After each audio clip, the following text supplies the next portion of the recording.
Ooh, check out that lighting. Hey everyone, Anthony here. It's that lighting, this lighting, that lighting, it's lighting. Oh, also I shaved my head down to the skin. You guys haven't seen it yet. I'm actually growing it out now. But if you go to my Instagram, you can see it like down to the skin. We're not gonna be talking about this stuff today, but it's like 2 in the morning, and I wanted to talk real quick about this just to get this off of my mind. So this video is not about me at all, but I want to give you guys like an update on my hearing. For those of you that don't know, I'm being charged with providing false statements on a gun purchase form. The event happened, I was involuntarily committed in 2012, or not 2012, in 2008, or 2009, something like that, 12 years ago. And I don't remember it ever happening or anything like that. I didn't go there, like, I didn't try to intentionally lie and deceive anyone into selling me a gun. It was an event that happened 12 years ago that I don't remember. I don't know how to prove that I don't remember it. I mean, I guess it's really on the job of the prosecution to like, give me a lie detector test or do some type of investigation. But that's anyway, I filed my motion to dismiss today because at the preliminary hearing, they provided absolutely no evidence or basis to argue that I intentionally made a lie to deceive the gun place. But what upsets me, what pisses me off, is that they did absolutely no investigation. They never even talked to me beforehand, before charging me, before putting me through this. What is it? It's like in May I was charged, or June I was charged, and now it's almost February, putting me through, like, how many months is that? 8 months already or something? I don't know. It's just off the top of my head. Yeah, it's got to be like 8 months at least, putting me through all this stressful legal processes and charging me and forcing me to defend myself when they did absolutely no investigation, didn't talk to me beforehand to hear my side of the story of what happened, didn't take any of my side of the story into consideration, never even asked me or spoke to me or anything at all. And you hear like all these times, like, how detectives interrogate people, or detectives have ways of figuring out the truth, and like how detectives can tell if you're lying or not, and like you hear about these lie detector tests all the time. Like, give me a lie detector test. None of that like ever happened. So that just, like, it upsets me so much that our legal system can charge people and force them through this legal process to be convicted, and have this, literally, this is on my record as a pending charge, that, like, anyone who looks up my record can see this. Now, if I go and fill out a bank form for a loan, or if I go to buy a house, which you guys know I've been trying to buy a house, looking into buying a house, if I do any of that and this shows up on my record that I'm filing false statements and all this stuff, like, my reputation isn't gonna look good. Like, that's gonna delay me buying a house and all that stuff. Not even delay me, keep me from buying a house. But yeah, that's just what this is about. Like, and this is why I want to move, because our legal systems can't be doing this to people. They can't be doing this to me, and they can't be doing this to other people too. But what I want to talk about is that, so there was a shooting in Stroudsburg, which is, I don't know, like half an hour, 45 minutes away from me. This is the, I'll just show you the news article on WNEP. I don't know if this is the exact one that I read, but I'll just show you and read it. So it says, Randy Halterman of Stroud Township is charged with homicide and attempted homicide after police say he shot and killed a man and wounded a woman in his home. A man has been charged with homicide for a deadly shooting in the Poconos on Tuesday. Randy Halterman, 66, of Stroud Township, is behind bars after police say he shot and killed Adam Schultz, 20, of East Stroudsburg, and shot and wounded a woman.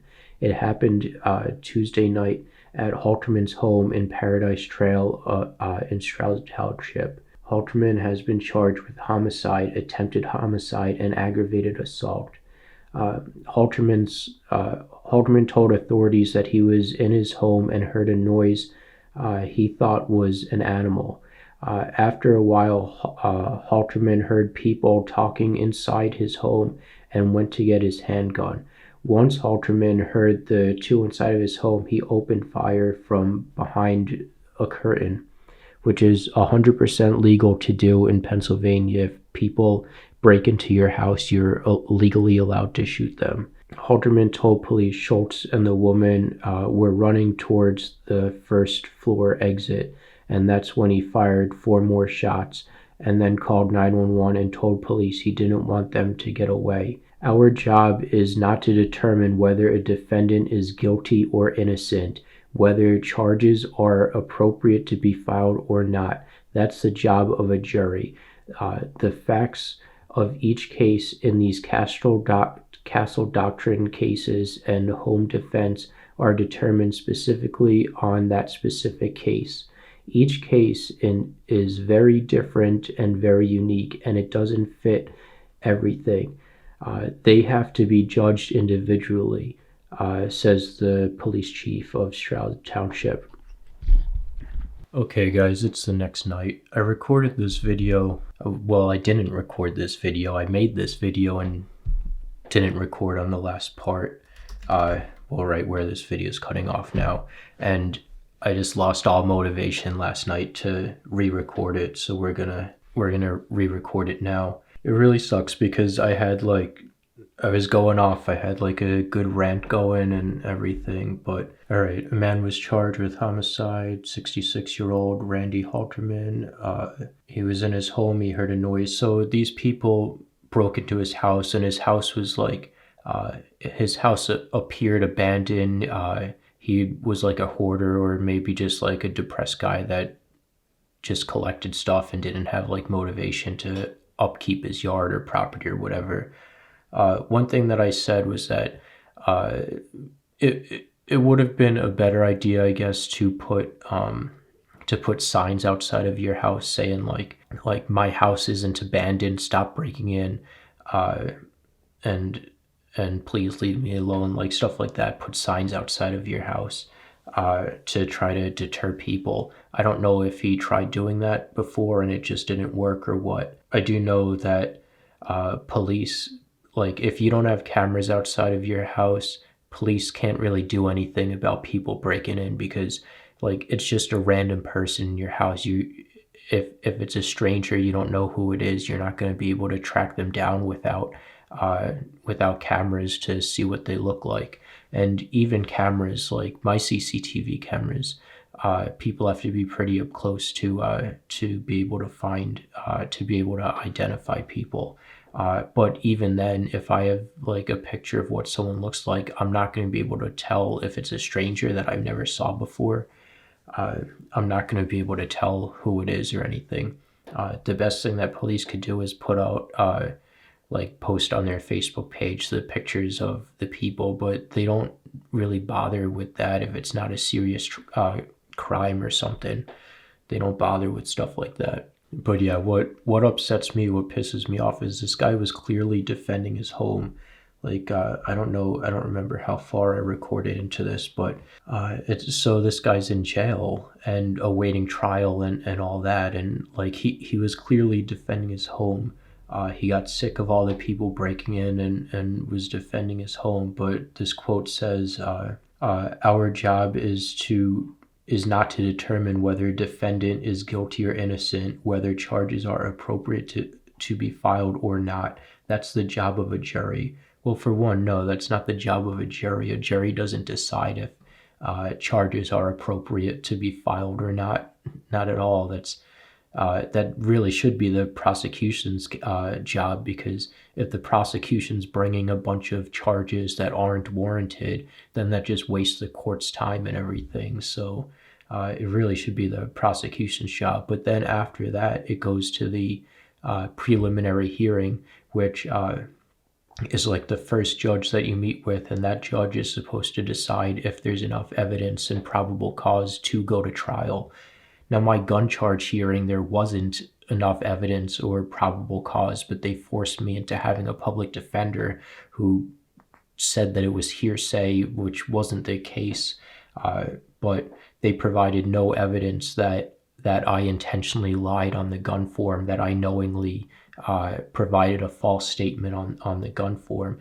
And they forced me into having a public defender so that I couldn't defend myself and speak in the hearing, because it gives them a better chance of winning if they had a public defender, because they knew, speaking with me all these preliminary hearings beforehand, that I was capable of defending myself and telling the truth and everything.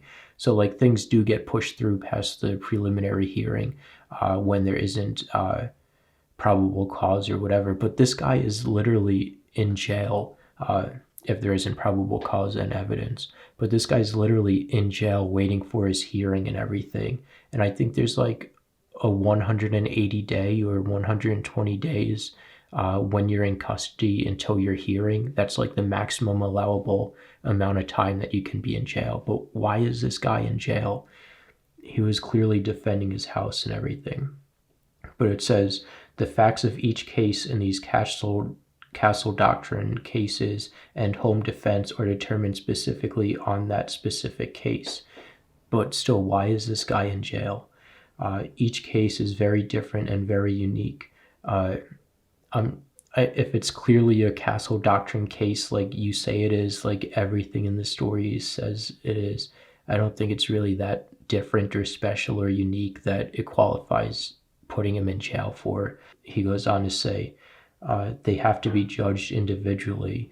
And yeah, and that's the police job, to take the story down and take everything down and do the investigation before filing charges, before putting someone in jail and doing all this stuff. And that's what really upsets me, because with my gun charge, no one spoke to me at all before filing charges. No one spoke to me to take into consideration what actually happened. And if they had actually spoken to me, they would find out like right then and there that I didn't have any recollection of it, of the involuntary commitment that happened in 12 years ago. So the chief tells Newswatch 16 that this is not the first time officers have been called to Halterman's house. Chief Lyon described his house as a hoarding situation. I think I read all this before, but this individual has had prior problems with people breaking into his home. So there's police reports showing that there's prior problems. Sorry if I'm like out of frame. I kind of slunched down and my back hurts, but there's like police reports, like they know that there's prior problems with people breaking into his house. Like, why is this guy in jail? Halterman was arraigned virtually. Magistrate denied bail. Why was he denied bail? Like, doesn't make any sense, unless he was just like agitated that he was in court and going through all this stuff, and started acting aggressively to the judge because he's locked up and everything when he was defending his home. Maybe he got aggressive and the judge didn't like that and denied his bail. He's locked up in Monroe County Correctional Facility. But police have arrested Randy Halterman from Stroud Township in connection with deadly shooting that took place whatever. I don't know. There's way more that I had to say in the last clips and stuff, but it's just upsetting to me. This is not how. This is why people rebel and stuff too. Like, courts aren't treating this guy fairly. They're not treating me fairly. And I like our court system. It's like the way that we solve disputes. Trying to think if there's anything else more that I want to say, but like I was really thinking about like putting up flyers and stuff talking about this guy, even though he's in a different county than I live in. But I don't know. That's it for this video. I have to remember to keep recording and not lose my stuff. But all right, take care, guys. Thank you, and good night.